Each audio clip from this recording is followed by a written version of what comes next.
Hello বন্ধুরা, আসসালামু আলাইকুম। সবাই কেমন আছেন? আবারও সবাইকে স্বাগতম জানাচ্ছি মিনি একটা ব্লগে। তো আমি মাটির চুলাতে সবসময় বেশি রান্না করি এবং মাটির চুলাটা রান্নার খাবারের সাথে কিন্তু অনেক ভালো লাগে। তো আজকে আমার চুলার পাড়টা আপনাদেরকে একটু দেখাই দিলাম। দেখেন আমি চুলার পাড়ে সব কিছু নিয়ে প্রিপারেশন নিয়ে নিয়েছি, যেহেতু রান্না করব সব কিছু রেডি আমার। তো হচ্ছে আমি আজকে রান্না করব ছোলার ডাল কিংবা বুটের ডাল। তো একটা কড়াইয়ে পরিমাণ মতো তেল দিয়ে জিরে, পেঁয়াজ, মশলা, পেঁয়াজ, রসুন, ধনিয়া খুব সুন্দরভাবে পেস্ট করে নিয়ে কয়েকটা কাঁচামরিচ অ্যাড করেছি এবং শুকনা লাল মরিচের গুঁড়া, পরিমাণ মতো লবণ এবং হলুদ দিয়ে খুব ভালো করে এখন মশলাটা আমি কিন্তু একটু কষাই নিচ্ছি।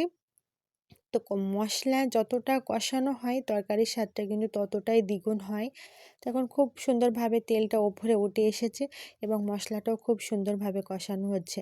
তো আপনারা কারা কারা মাটির চুলার তরকারি খেতে পছন্দ করেন অবশ্যই একটু জানাবেন। তো আমি কয়েকটা গোটা মশলা অ্যাড করলাম। তো মশলাটা এখন আমি খুব ভালো করে নাড়াচাড়া করতেছি।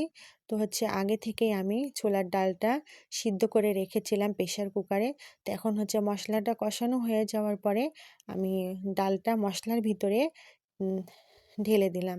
তো এই পর্যায়ে খুব ভালো করে একটু নাড়াচাড়া করতেছি এবং তরকারিতে আমি কিন্তু সম্পূর্ণভাবে গরম পানি অ্যাড করেছি এবং ঝোলের জন্য আমি কিছুটা গরম পানি দিয়ে ঝোলের জন্য তরকারিটা কিছুক্ষণ ঢাকা দিয়ে রেখেছিলাম।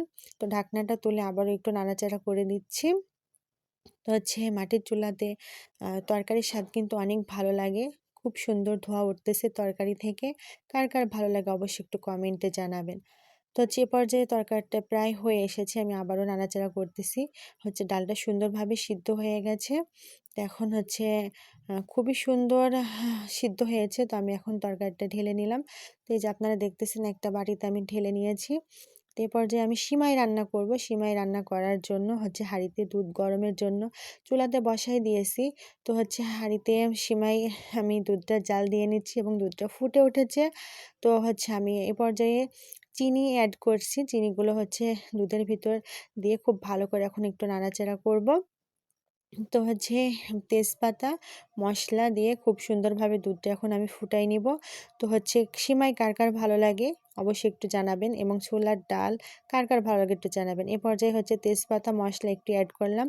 তো একটু অবশ্যই মিষ্টিতে আমি লবণ অ্যাড করেছি, হয়তো বা ভিডিও করতে মনে নাই। অবশ্যই অনেকেই মিষ্টিতে লবণ খেতে পছন্দ করেন না, বাট আমরা মিষ্টিতে লবণ খেতে পছন্দ করি।